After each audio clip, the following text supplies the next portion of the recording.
Continuamos entonces con la agenda prevista para el día de hoy.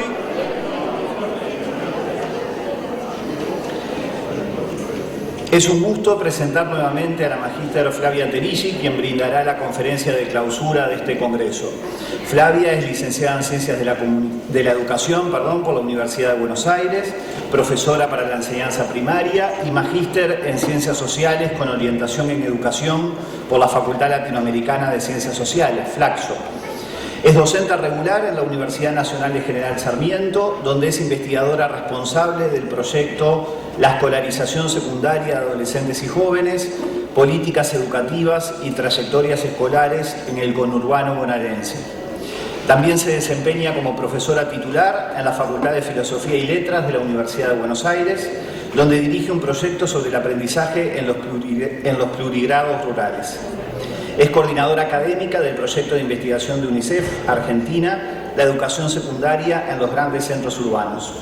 En Uruguay ha realizado distintas actividades, como el dictado de conferencias por invitación de la revista Crecer Educativo y la Federación Uruguaya de Maestros, actividades formativas organizadas por la ANEP, el dictado de cursos de posgrado en la Universidad Ort y la participación en 2 congresos del Instituto Crandall. Gracias, buenos días. ¿Cómo están? Recién comentaba que el PowerPoint que vamos a ver enseguida tiene como principal objetivo que las persianas permanezcan cerradas y ustedes no vean el hermoso día que hay afuera, porque si lo ven me van a dejar aquí sola y sería muy triste. Bueno, quiero agradecer una vez más la invitación. Yo sé que es de forma agradecer, pero realmente en este caso quiero hacerlo, como dije ayer, particularmente por la espera y por la paciencia que me han tenido en su momento, que no podía tomar la decisión por motivos casi de fuerza mayor. Y también decir que, como se acaba de comentar, yo vengo con frecuencia a este país que me gusta mucho y que realmente es un gusto estar acá, bajar un tono, bajar un cambio para quien viene de la ciudad de Buenos Aires, como me sucede aquí, y tener la oportunidad de estos espacios reflexivos es algo para agradecer. Yo voy a trabajar con ustedes, si se puede poner ya la presentación. Gracias. Voy a trabajar con ustedes de acuerdo con lo que me sugirieron los organizadores del encuentro. Voy a trabajar con ustedes unos conceptos que he desarrollado mucho más ampliamente en el Foro Latinoamericano de Educación al que me referí en el día de ayer, el que estuvo organizado el año pasado por la Fundación Santillana. Después voy a dar la referencia concreta del evento, pero en todo caso quiero compartir con ustedes algo que me parece que es central para la temática de este evento que nos reúne, que es la cuestión de los saberes de nosotros los docentes. Escuché hace un ratito y seguí escuchando en el curso del recreo, digamos, un debate final sobre el tema de las competencias y si es el modo mejor de especificar en el currículo aquello que se espera que ocurra como experiencia educativa de los estudiantes. No voy a entrar en esa discusión, aunque sé que puede interesar a muchos. Les pido ahí que acepten unas referencias posteriores, en todo caso, de donde yo sí he dado esa discusión. Yo prefiero hablar de saberes y prefiero hablar de saberes también por motivos que sería largo de explicar. Simplemente les pido que acepten que creo que nosotros los docentes tenemos, entre muchísimas otras cosas, conocimientos declarativos, procedimientos, rutinas, inclusive conocimientos tácitos, y que me resulta más útil a fines analíticos englobar todo eso en la categoría de saberes. En el día de ayer yo me refería... ¡Epa! Se disparó. Momento, ¿Se acuerdan que me refería a este contexto descrito por Antonio Novoa? Lo volvemos a leer brevísimamente para quienes ayer puedan haber estado. Decía dice Novoa, que es un especialista en formación docente, actual rector de la Universidad de Lisboa, pero los que trabajamos y tenemos lecturas en temas de formación docente lo hemos leído mucho. Dice, por una parte los profesores son observados con desconfianza, acusados de ser profesionales mediocres y de tener una formación deficiente. Por otra son bombardeados con una retórica cada vez más abundante que los considera elementos esenciales para la mejora de la calidad de la enseñanza y para el progreso social y cultural. A mí esta suerte de paradoja, o por lo menos de fuerte tensión entre el descrédito y la expectativa, es una tensión que me moviliza mucho para poder pensar acerca de nuestra profesión. En esta conferencia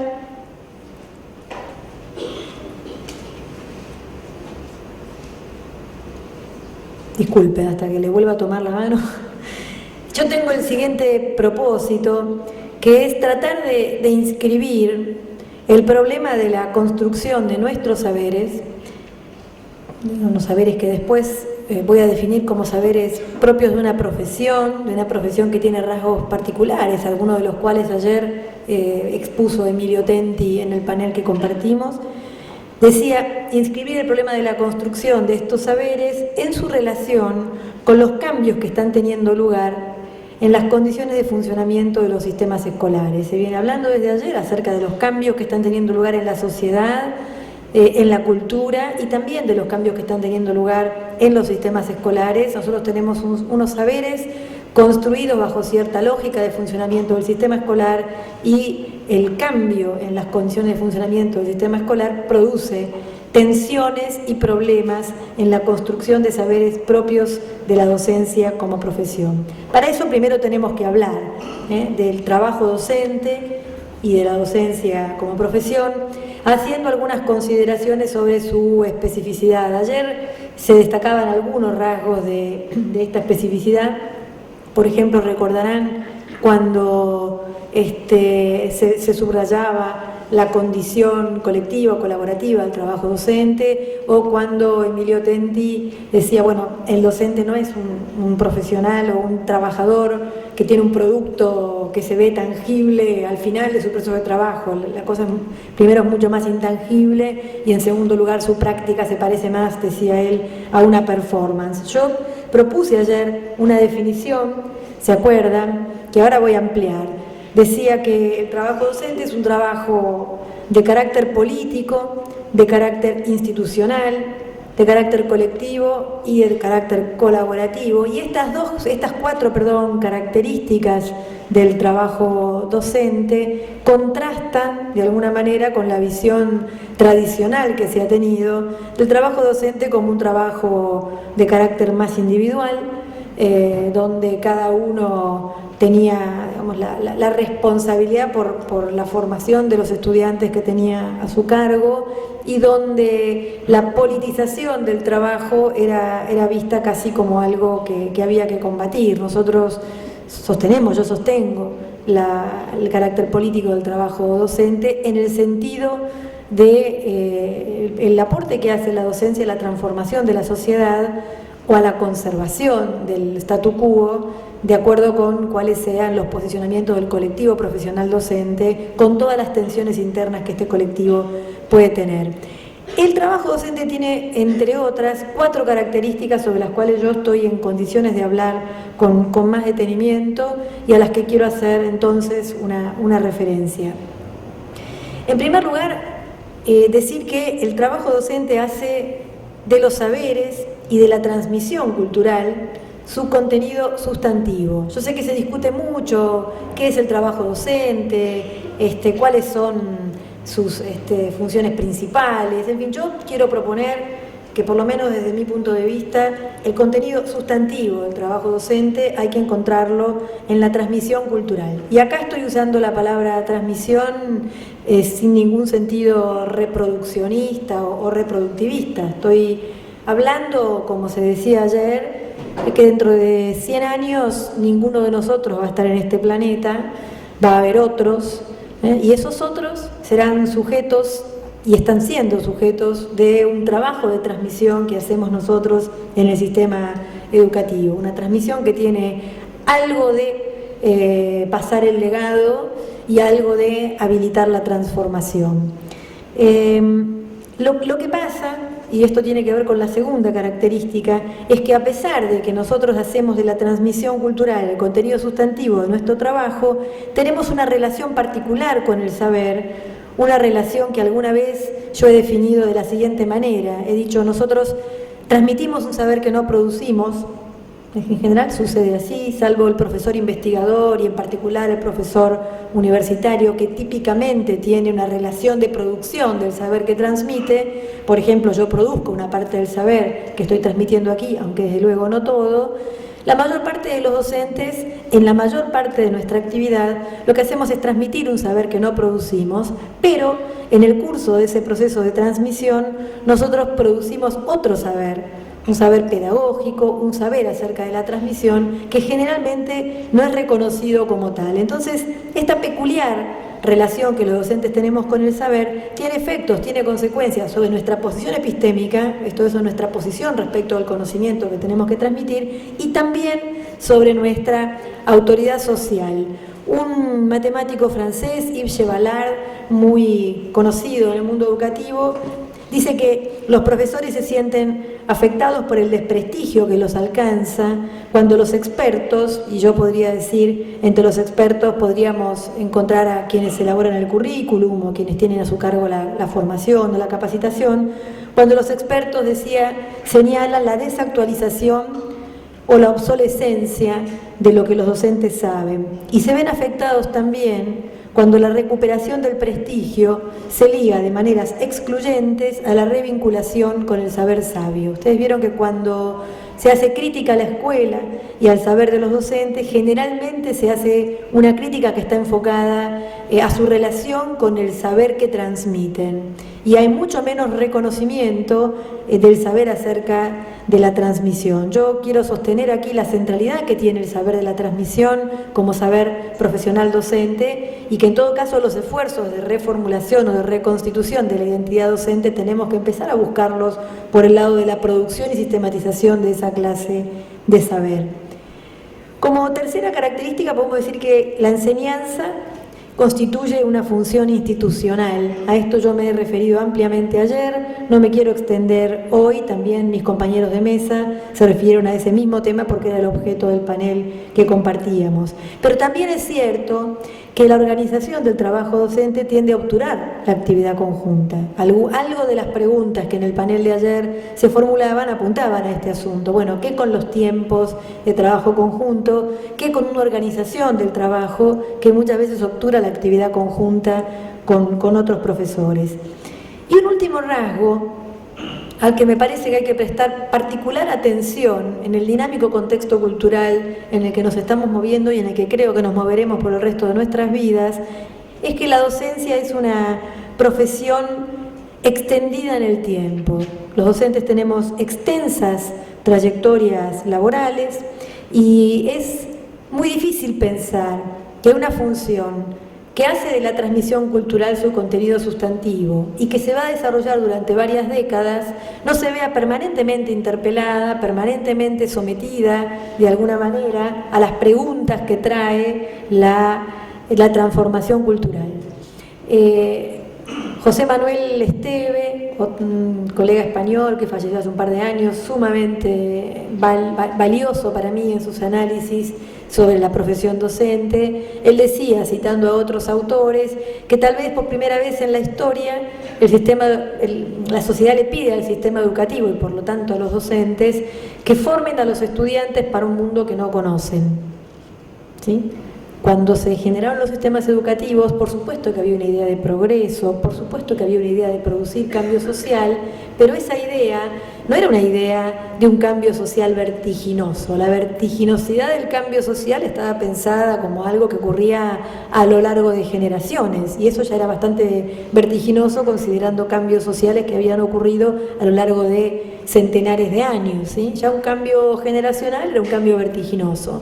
Nosotros estamos en una situación muy distinta de aquella del sistema educativo de fines del siglo XIX, inclusive de buena parte del siglo XX. Estamos preparando a los niños, a los adolescentes, a los jóvenes para un mundo que no hemos vivido, que tal vez no viviremos y que no podemos decir a ciencia cierta cómo será. Hay muchas personas que se dedican a analizar, a hacer perspectivas respecto de cómo viene el mundo, digamos, y hacia dónde va.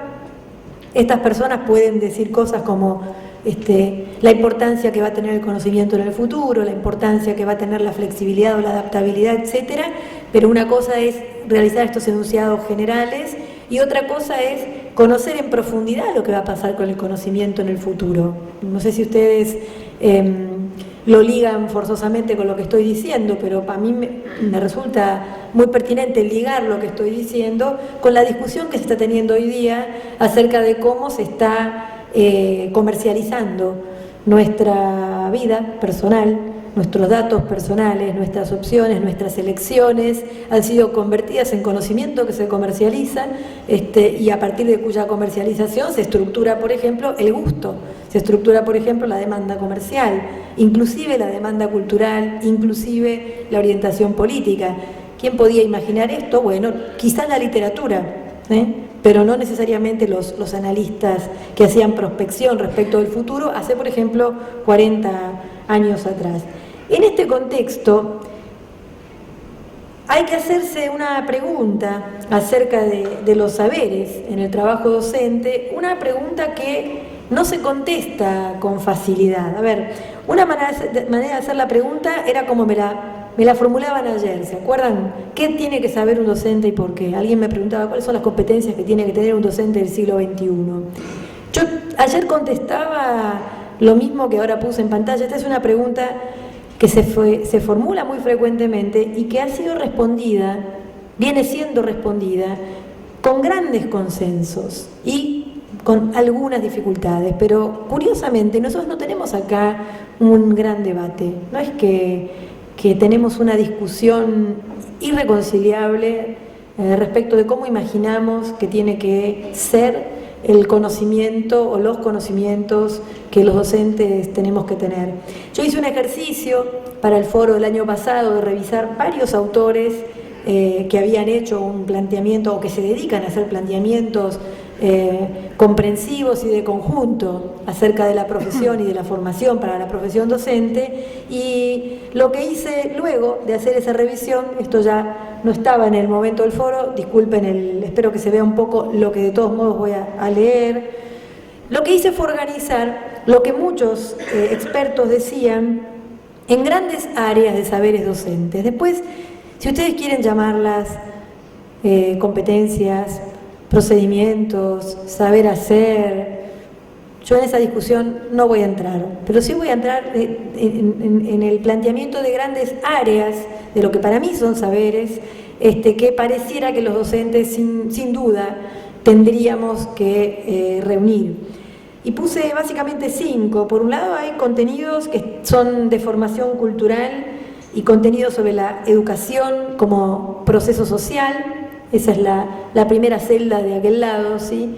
A su vez, para cada una de estas grandes áreas, yo leyendo, insisto, autores que se han ocupado de este tema, he ido tratando de definir alcances posibles. Luego voy a leer un solo ejemplo de los alcances para no abundar. Primero leo las áreas, ¿sí? Entonces reitero, contenidos de formación cultural y sobre la educación como proceso social, conocimiento de los aprendices, conocimiento sobre la enseñanza y para la enseñanza, conocimiento sobre los contenidos de enseñanza y herramientas para el propio aprendizaje y para la producción de conocimiento. Uno podría decir, estas son 5 grandes áreas de saberes docentes que es difícil que alguien diga, no, a mí me parece que no hace falta conocimiento sobre los aprendices. O es difícil que alguien diga, no, para mí es únicamente el conocimiento sobre los contenidos de enseñanza y todo lo demás, la verdad que viene sobrando. Es difícil que lo diga, aunque quizás lo piense, digamos, ¿no? Pero es difícil que lo diga porque la discusión acumulada ya a esta altura sobre lo que los docentes deberíamos saber es una discusión lo suficientemente compleja y compartida como para que tengamos una coincidencia bastante grande en estas áreas de conocimiento. Y cuando empezamos a desarmar estas áreas en el sentido de estudiar sus alcances posibles, tomo solamente como ejemplo los alcances de la primera de las áreas y después quedará el power para que ustedes en todo caso, si tienen ganas, hagan un seguimiento más profundo. ¿Qué alcances tiene, por ejemplo, la formación cultural y la formación sobre la educación como proceso social? Podemos decir conocimiento de los fines, propósitos y valores educacionales, conocimiento de los contextos educativos, y esto abarca desde el modo como trabajan los grupos o las aulas, la administración y las finanzas en el sistema educacional, hasta las características de las comunidades y las culturas. Formación pedagógica general que vehiculiza el saber propio de los docentes como grupo profesional. Formación cultural que capacite para una comprensión crítica de los cambios socioculturales. Tenemos un ejemplo de cómo abrir el alcance de una de las áreas de conocimiento, podríamos hacer lo propio con cada una de ellas, por razones de tiempo ahora no lo vamos a hacer, pero insisto, la cosa queda para ser leída. Así que acá no está el problema, desde mi punto de vista. El problema no está en que no haya coincidencia en los análisis, inclusive en las iniciativas de cambio en los sistemas de formación acerca de por dónde debería ir la formación futura de los maestros y profesores. El problema, para mí, radica en que, a pesar de que nosotros podamos, a través de los alcances de cada una de las áreas de conocimiento, perfilar una formación docente bastante distinta de la que hemos tenido históricamente y con cierta capacidad para afrontar el trabajo docente en el futuro, hay algo en la práctica que no se sabe. Y esto es una frase fuerte que trata de decir, hay algo indeterminado en la práctica y siempre va a haber algo indeterminado en la práctica. Ha habido a lo largo del siglo XX tremendos esfuerzos por parte del paradigma de la racionalidad técnica en la enseñanza por controlar la práctica, por reducir la imprevisibilidad de la práctica a un conjunto de parámetros que nos permitan definir con precisión lo que hay que hacer. Todos los que trabajamos en la docencia sabemos que hay algo en la práctica que no se sabe. Y a pesar de que no se sabe, se lo afronta. Se lo afronta. Hay algo ahí que de todos modos hay que hacer, porque una cosa es lo que la discusión teórica puede detener, en el sentido de reconocer una vacancia, de reconocer un obstáculo, de reconocer una laguna, y otra cosa es lo que tiene que hacer el maestro, lo que tiene que hacer el profesor cuando enfrenta problemas concretos que se le plantean en la práctica, para los cuales el saber profesional proporciona cierto recubrimiento, proporciona cierto modo de interpretación, pero siempre hay algo indeterminado, siempre hay algo sobre lo cual hay que tomar una decisión de carácter más inmediato. Entonces allí el problema pasa a ser otro, el problema pasa a ser el problema de las características que tienen estos saberes prácticos, estos saberes que se juegan en el contexto de la práctica, y para los sistemas de formación que pretendan dar respuesta a esta pregunta, aparece entonces el problema de la relación entre nuevos y viejos saberes. Hace muchos años, en el año 97, mi colega Gabriela Dicker y yo, en un libro muy viejito ya, que se llamaba La formación de maestros y profesores, Hoja de Ruta, fue conocido como Hoja de Ruta. Hoy habría que ponerle, hacíamos el chiste hace un tiempo con Gabriela, hoy habría que ponerle un nombre un poco más actualizado, porque hojas de ruta es de cuando uno exploraba un territorio con un mapa, digamos, ¿no? Hoy la exploración de los territorios es un poco distinta, pero ahí formulábamos esta pregunta: ¿cuál es el tipo de conocimiento que permite a un docente formarse un cierto enfoque de la situación, que siempre será singular? ¿Cuál es el tipo de conocimiento que le permitirá actualizar las alternativas probadas de que dispone en el arsenal de su conocimiento pedagógico didáctico? Que le permitirá generar las adecuaciones del caso, inclusive producir alternativas nuevas para intervenir con razonable expectativa de pertinencia. ¿Qué tipo de saberes permiten todo esto? ¿Qué intervenciones formativas facilitarían además la construcción de estos saberes? Y yo sobre esto solo tengo tres certezas que van más por el lado de lo que no que por el lado de lo que sí. Por el lado de lo que no es suficiente con un enfoque racionalista de los saberes docentes, una comprensión compleja y situacional del contexto de actuación, va tras mano de la idea del enfoque racionalista. También, y curiosamente, porque suele contraponerse como si fuera el otro enfoque, si no es el racionalista es el reflexivo, digo, tampoco es suficiente un enfoque reflexivo de la práctica. Las interpretaciones más literales del programa reflexivo parecen creer que las prácticas se reacomodan por la revisión reflexiva que nosotros podemos hacer, y la verdad que el análisis de los saberes de los docentes y de la relación de estos saberes con la práctica muestra que nosotros muchas veces formulamos la práctica en unos términos que son inconsistentes con lo que hacemos. Más bien hacemos las cosas de cierto modo y cuando las tenemos que formular en un contexto de reflexividad, sí, las formulamos de una manera que está muy bien, pero que no se condice en el punto a punto con lo que efectivamente somos capaces de hacer. Necesitamos reflexión, sí, pero evidentemente ahí hay algo que no alcanza.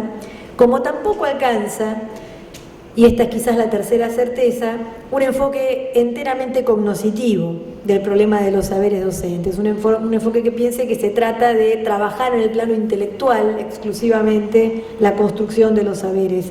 En un trabajo reciente en el que explora lo que ella llama los afectos magisteriales, una investigadora, Ana Abramowski, afirma, y es bueno que lo afirme y que esto se incorpore a la teoría pública acerca de la educación, afirma la presencia ineradicable de los afectos en las prácticas educativas con todos los riesgos que ello implica. Y uno podría preguntarse, bueno, ¿cuánto de la formación y cuánto del trabajo docente